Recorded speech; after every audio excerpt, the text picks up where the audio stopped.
13 years ago, this record dropped, and I figured it'd be fun to do a bit of a deep dive on the songs and videos and kind of how my life has changed or even stayed the same ever since. So let's talk about it. I was about to say let's chat about it, and then I wasn't sure. Hi, by the way, I'm Jamie Grace, and 19 years ago, I started making YouTube videos. And about 4 years into that, my life has started to get a bit crazy in a good way as my songs and videos launched a career, a full time career in music and creative stuff. I'll put the link to my full story somewhere else. Let's just chat about this album one song at a time. It was my debut record, full length record. It came out September 2021. Wait. No, 2011. So yeah, this is one song at a time. This is the cover art for it. My sister took that photo. That exact guitar is still in the front room of our casa. That implied that me and my sister share a house. We have before, but we both have each have our own husbands and live in the houses with them. That sounds weird. We each live in a house set with our own spouse away. Okay. My mom styled me for this. And I loved this outfit. I remember some people had some opinions about this outfit because it, in their words, made me look like frumpy. But I liked that I was able to wear like a fun outfit that wasn't like, I'm gonna just be blunt, y'all. That wasn't like showing the figure, if you will. I was like, man, I know I'm 19, but like I'm chill. Like I'm not trying to like do anything but show my songs and hear my song. That made no sense, but you know what I mean. Chill out there, creepy old people. Anyways, so this is me, and yeah, these boots. I can't remember where my mom got them from, but yeah, she did all this. And that jacket, she custom did those like the shoulder thingamabobs.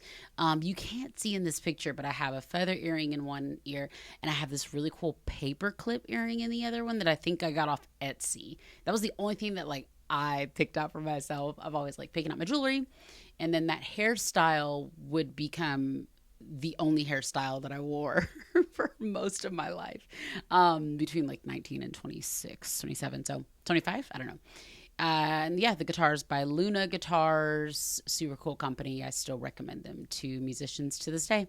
So the first song off the record was Ready to Fly. It was like the prelude. Here I am still not remembering how to say stuff. Um, and y'all, it's just super like, this song means a lot to me. I wrote it about turning 18. Yeah, you know what? This quality is actually way better than that Google image that I had up, because here you can see the feather earring or the, what's it called, paperclip that I'm talking about. And I remember being bummed that you couldn't really see the feather in this picture, but I was like, I think we were just fine with it in the end. It's like, the feather will show up other places. Was it here? Yeah. So we ended up doing this shoot in downtown Franklin, Tennessee. And you can see that I had a feather earring here. It was just so important to me. I was like, I want people to see my pink hair and my feather. Like, the stuff was special to me, um, which I was clearly very special to me that I sang about it.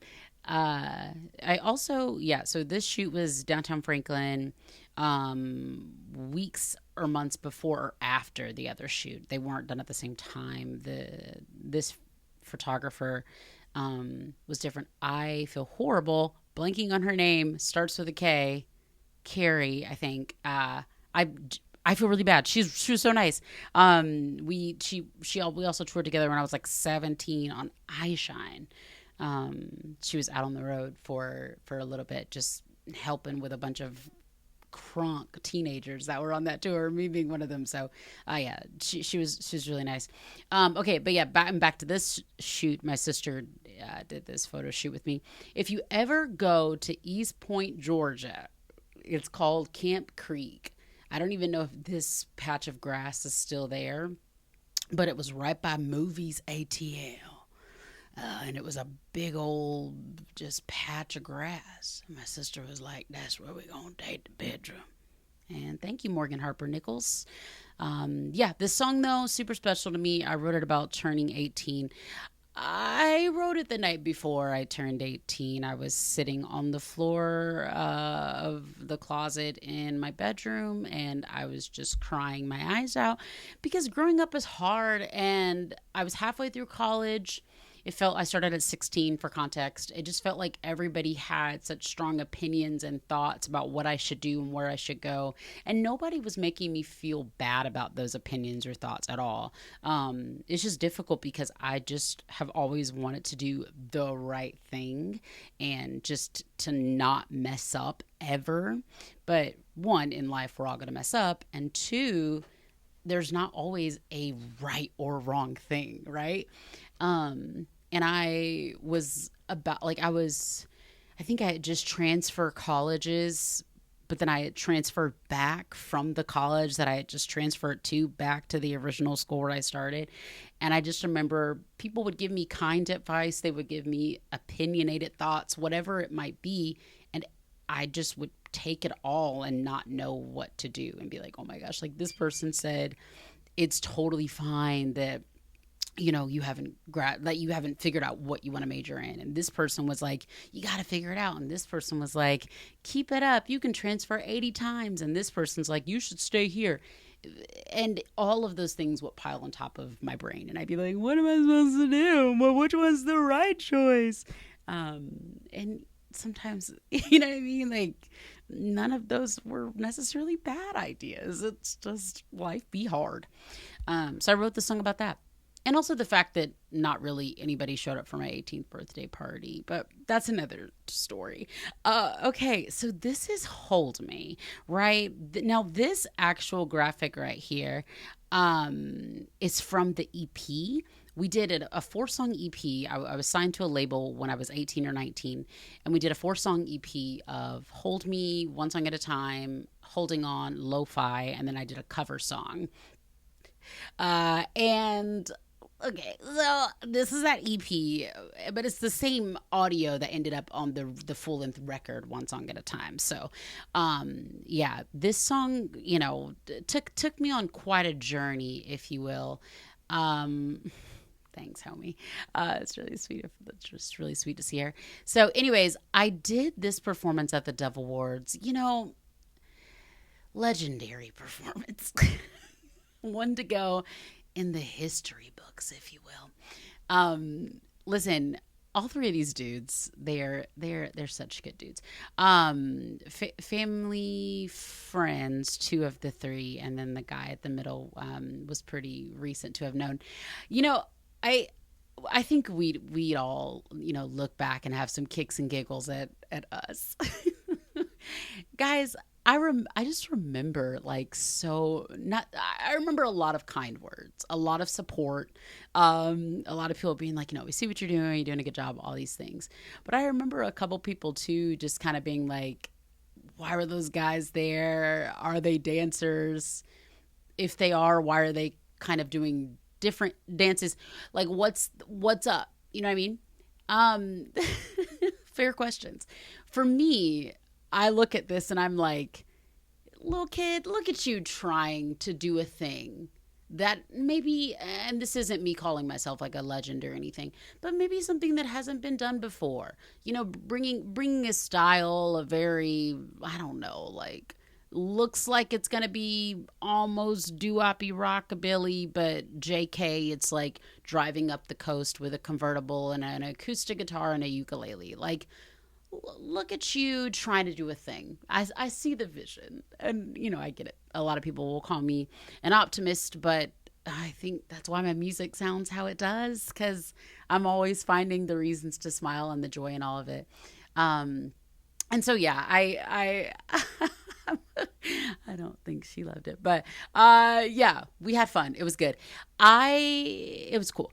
I major regret, the main thing that everyone should have picked on me for is how low my acoustic is. That is honestly something that I look back, I was not playing the way I would have wanted to have played.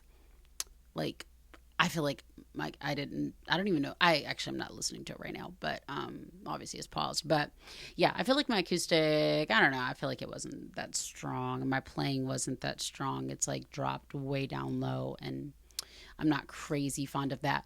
But legendary band, those three guys, talented dudes. Thanks for singing along, girl. Uh, and yeah, we look at that pal. I don't think I've watched this in a long time. Or like, look at how I'm dancing. What y'all expect? We just some goofy little kids having a good old time. What a time! What a time! What is that? Was I sneezing? Oh, was I crying? What is that? Oh, I was singing. What was that? What was that breath? Was I overwhelmed? Okay. Oh, hey, I'll always sign thank you. I love getting to do that. I know it seems so minuscule and small. I want to actually learn ASL. I've learned some ASL over the years. Okay, but yeah, that's Hold Me has a feature, a couple co-writers that hopped on there over time. I wonder where the original Hold Me is. I don't know if that video is still up, but anyways, moving on. Next story. So this is With You. I love the visuals that were done for this. I feel bad I can't remember who it was. Josh Fulton. Yeah, so I love all the visuals that were done for like this. We'll see the other ones as we go along, but yeah, this song is super special to me. I've said this before. I say this all the time, but I low key feel like I was like almost in my Reliant K bag when it comes to the bridge, because it's just a little bit weird, but still good. So, but yeah, the visuals for this are so fun. I play this one live sometimes, but like not a ton. I used to play it live a lot, and then I would go into either a Taylor Swift song or an Alicia Keys song. Like I would go into No One by Alicia Keys, or I can't think of the You Belong With Me. I would When I'm With You. That was off key.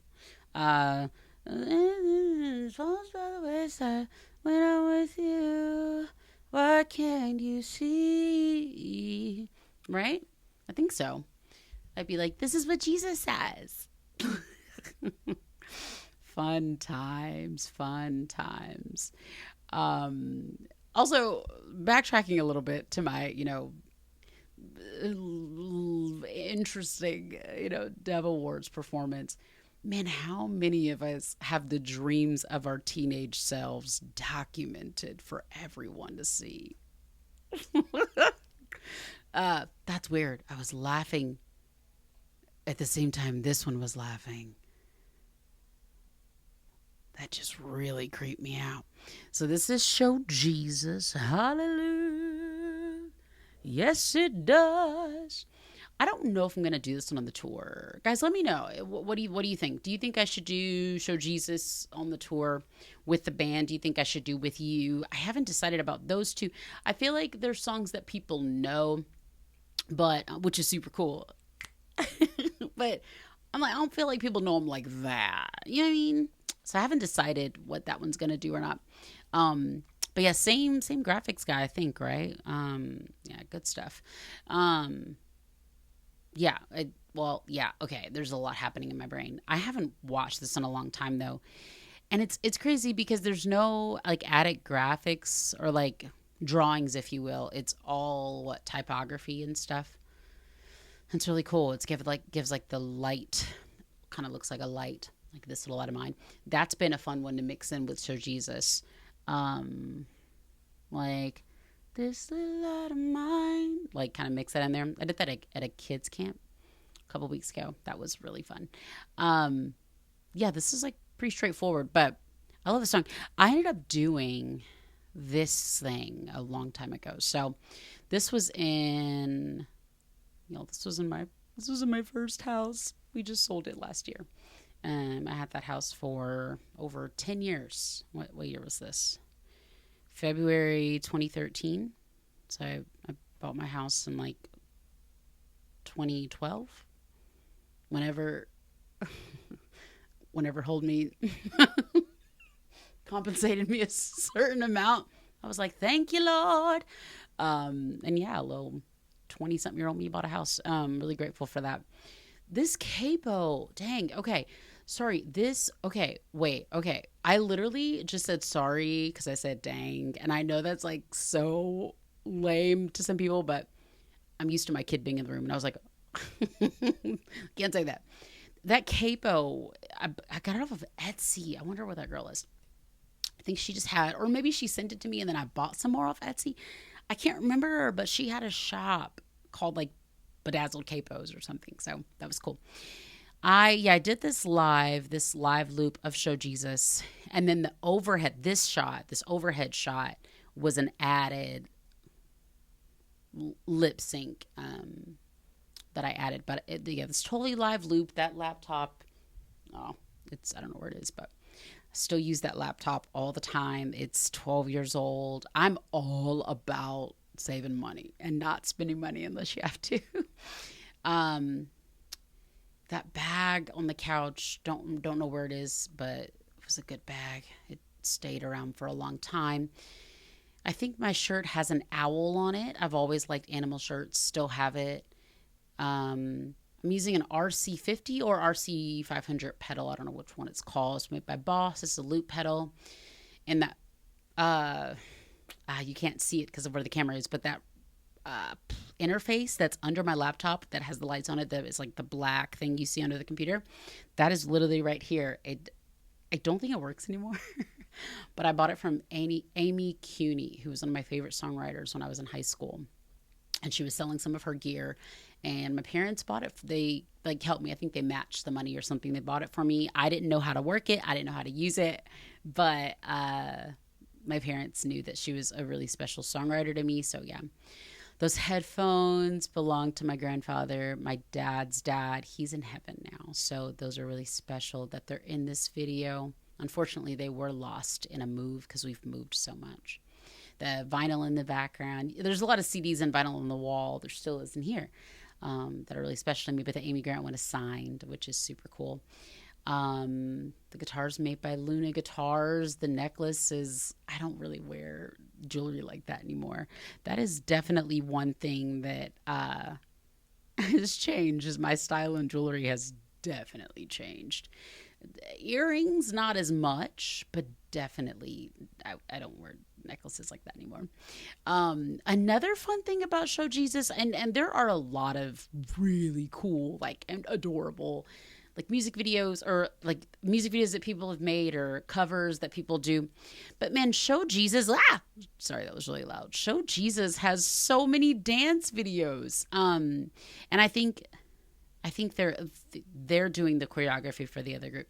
I think a lot of Christian groups, instead of, not that they don't call it dancing, but I think a lot of Christian groups call it like motions, or like, I don't remember because I wasn't in those clubs at church and youth group. I was playing the drums, but it's just so cute. I just love it. It makes my heart happy. I'm like, thanks, pals. I'm honored. And that's a lot of views. Okay, so that's 4.5 million views. Wow. That's cool. Thank you. That is 2.1 million. That's a lot of views. I know. Now, they're fully deserving. That is overwhelming. Maybe people do know the song. I'm now scared of the tour and I'm staying home. That is wild. Okay, so the next song on this record is Come To Me. Okay, so this is Joanne Cash, Johnny Cash's sister.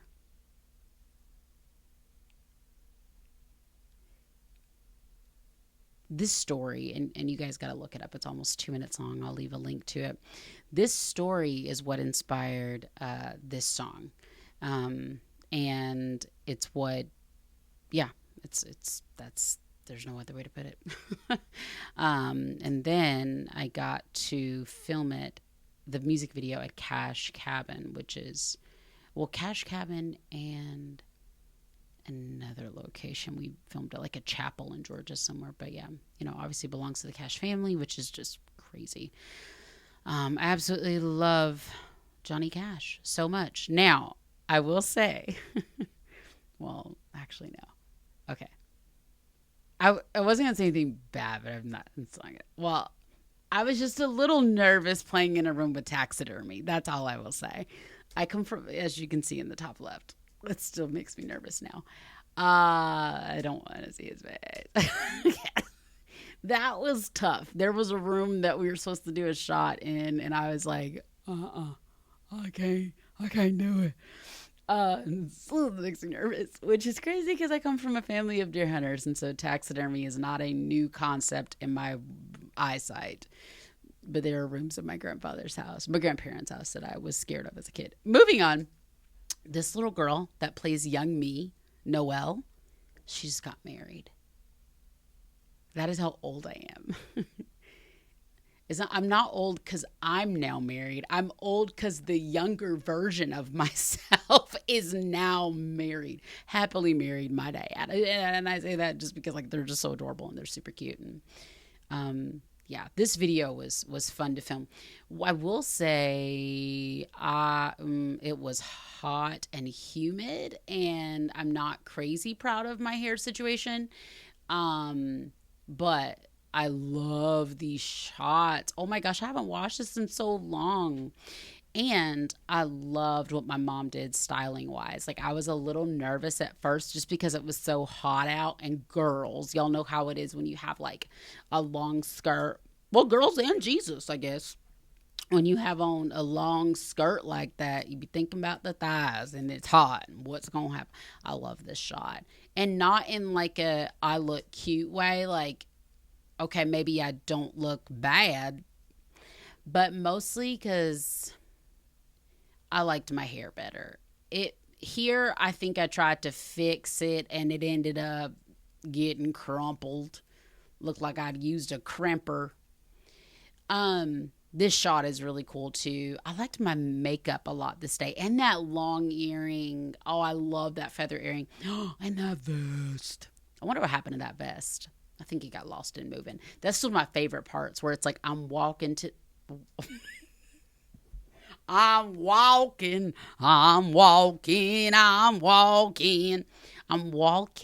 the piano, and then it's Noelle. JK, it's me. JK, it's Noelle. I love that so much. Yeah, these shots are cool. This is definitely, I would say, one of my favorite music videos that I've done, but it might actually be my favorite. I just don't want to say for sure because that's a big thing to say, but I do think it's my favorite. Okay, so the next one, man, this is okay. So God Girl's one of those where I humbly have no doubt how much I love this song, and that makes me so happy. I mean, it was to the point where we were selling hats that said God Guy, because dudes were like, "Where's my hat, man? I'm wearing on." That's not how any of them sounded, but yeah, I don't even have much to say about this song. Just sappy, sweet, fun times. I'm excited to play it on tour. I thought about taking the ukulele out to play this one just because it's such a ukulele sounding song. But I don't feel like taking an extra instrument, bro. I'm already going to be tired, and I got to be carrying 18 instruments. I'm already supposed to be trying to take a banjo. Oh my God. But I'm definitely going to sing this song. I also think it's funny how this song is not timeless. A lot of times when I'm teaching people how to write, or encouraging songwriters, I encourage them to be timeless in their writing. But sometimes it just works to not be timeless. And this one talks about Facebook. It's not a timeless song. The song expires, if you will, specifically looking at that context. But I think it kind of also makes it special because it makes it feel nostalgic, right? Yeah. That was probably my favorite part to record. Can't change, can't fade, can't break. It's true. So, yeah, it's really special. Man, holding on.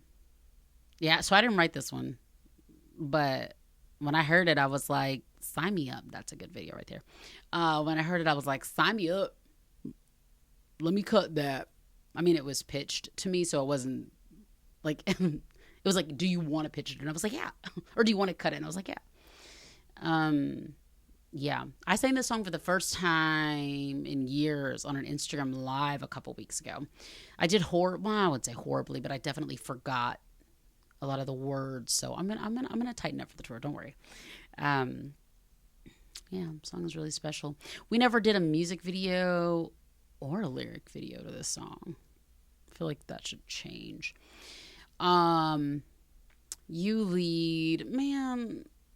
This song was cool when it came out. I mean, I'm proud of it for so many reasons, but when Hold Me came out and did what it did on radio and all the things, I had two parts of my brain that were just firing off. Like, there was part of my brain that was like, yes, I'm an artist, but you'll ask almost any artist and they'll tell you that they're also a small business owner, right? So while Jamie Grace is my name, my literal legal first and middle name since 1991, Jamie Grace is also my job, if you will.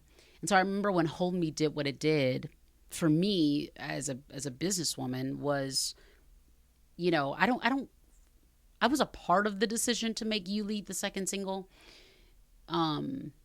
But I definitely was very much just like, whatever needs to be the next single. Does that make sense? Like, I was like, nah, like, this is cool. I like what Hold Me did. Like, let's, see if we can do it all again.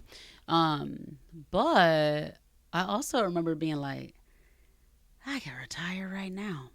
And I want to be transparent. I don't mean that from a money standpoint. I mean that from a joy standpoint. Like, I was so geeked out that people like vibed with Hold Me. My first tour was I Shine. I did that for 2 years, but then I did the Revolve tour. That was my next tour right after I Shine when my single Hold Me came out. And I was only playing that once. Well, there's another thing, but mostly just playing Hold Me on that tour. It's me and my guitar. An arena of 5,000 to 7,000 people every night. And, Hold Me was going to #1 on radio as that tour was going on. So I would play the first 2 weekends of the Revolve tour. It was a girls' conference. I'd play like the first 2 weekends of that and people would be enjoying it. It would be really fun. Weekends 3 and 4 were like a few people were singing along. By like the end of the tour, everybody knew that song because they were listening to Christian radio and it was like doing really well on Christian radio. And they're like coming to this tour going, oh, I didn't realize I was a girl. And I'm up there like, no one knew who I was 3 months ago. Like, what is happening? All that to say, by the time You Lead came out, I was like, I'm okay, guys. This is a lot. Like, I'm just a child. Mind you, I was 20 at that point, 21, not a child. But yeah, You Lead ended up doing pretty well on radio, and man, I was just like, okay, we gotta stop this. I'm literally a girl, just a girl. Chill out, pals. But let's keep going. So this song is really special to me, and I love the production. Love the production of the whole record. I'm really grateful that of all the ebbs and flows, of all the intricate things that I never say but my eyes do, I'm really grateful that I can always look back at my music and be incredibly proud of what I made and the people, of course, I was collaborating at the time. I was not, nor am I right now doing everything on my own, right? But I am grateful that all music that has my name on it, I'm proud of it, and I love those songs to this day. And I think for a lot of artists that have gone through a lot of change, who have had public professional connections that are completely non-existent now, I think it can be easy to lean into the negative, and to share the whatever. The point that I'm making is that I'm just grateful that I can always look back at these songs and just still be proud of what I made and what Jamie Grace delivered, if that makes sense. And I'm just grateful for that. This song, so good. I I want to mention Gabe is featured on the song. He's in heaven now. While there are a lot of people that I don't talk to from the earlier years of my career, Gabe's wife and I had always maintained, just a connection and reaching out to each other from time to time. So it's crazy because there is no official audio or lyric video of the album version of this song, but it almost kind of like makes it special that every time I try to refer to this, I gotta go listen to Gabe, and he is super talented. He made this song super special. He wasn't put on the album because there was conversation that people might not know who he is, or that it might be too urban. So I rewrote the bridge, which I'm proud of, but I like his verse. Moving on. 1945 is... Okay, 1945, it was a song on my album. Y'all, my dad's mom was born in 1945, and all my grandparents were born around 1945. Even though it may not seem like it, for me, Live About It, a song I released like 3 years ago, is kind of like the follow-up to 1945. Because what I didn't want to do... Oh, that's okay. What I didn't want to do is, when I wrote the song, it was literally, I wrote it in one night, just the whole thing, right? I remember wanting to reminisce on the good old days, and also the fabricated good old days that didn't exist, if that makes sense. Because you can't talk about the 40s and just act like there wasn't no racism. You can't talk about it in 2025.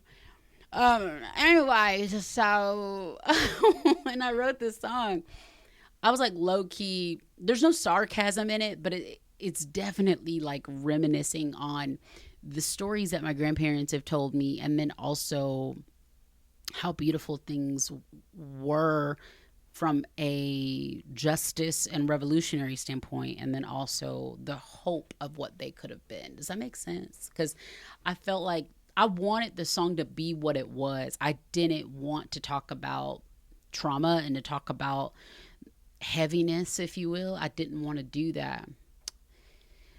But I knew that I couldn't be a black girl singing about the 40s and just act like... Yeah. So I put a line in here. It's something about people didn't get along or something. But the love was revolutionary or something. That's about MLK, which, timing and years wise, not precisely lined up. But yeah, I mean, it's a very small line, but in my head, I'm like, we're going to talk about civil rights, man. But yeah. Oh wait, doesn't it like jump decades? Cause doesn't it talk about the 60s?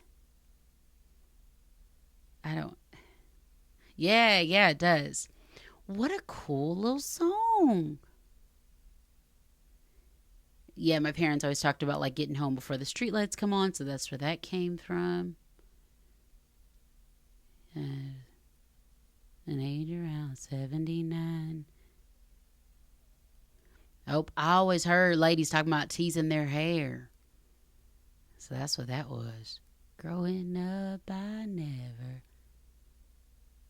Yeah, I had so much to say. I was like, Lord, help me fit in the joy and the drama and the challenge and the, all in one. So, and then I know it's not about the same thing, but like I said, Live About It for me was like a lot of the things that I maybe wanted to say and didn't know how to say. I mean, I was grown writing this stuff, right?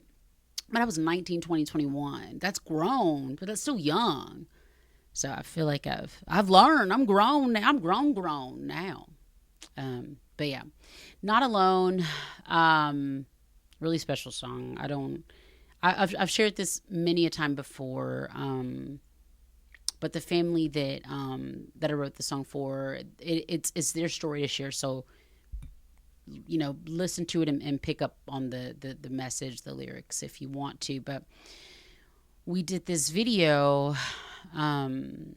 the song was on like Basketball Wives, and I think another show, maybe Baseball Wives, and no, Holding On was on Baseball Wives. Um, and so I wanted to do this video to just kind of like, it's one of those things where it was like genuinely close to my heart, and also from a professional standpoint, I was like, oh, I want to make sure people can find this song if they go looking for it. Yeah, there's an old song called "He's My Son" by Mark Schultz that when I was really sick as a kid, that song carried my mom through some heavy nights, and so that was part of the heart behind this song as well, was to try to create something for that family that I mentioned before. And it's just and the mom gave me her blessing to share it on the record. um I am the best piano player. Man, I think I don't know why I didn't just transpose the song to C, because I was up late at night. How you play B flat again? That is another thing. If I could change anything for my younger self, I would tell myself, don't be afraid to do what you know, even if boy musicians will judge you for it.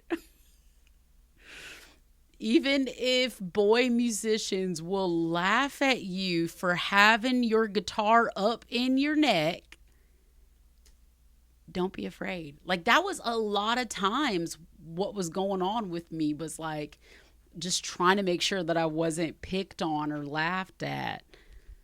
I hung around a lot of male artists and creatives that, man, would just love to pull up somebody's music video in the studio and just roast them. Just be like, look at them. They look dumb. They're not doing a good job. All this stuff. And that's not like one or two people. That's how a lot of guy musicians are. They pick on people in the studio. They're like, you hear this person's new single. They're on tour. You see this post. You see, like, and I'm not saying women don't do it, but I didn't spend a lot of time around female musicians. I toured with like two. But man, some of these dude musicians out here.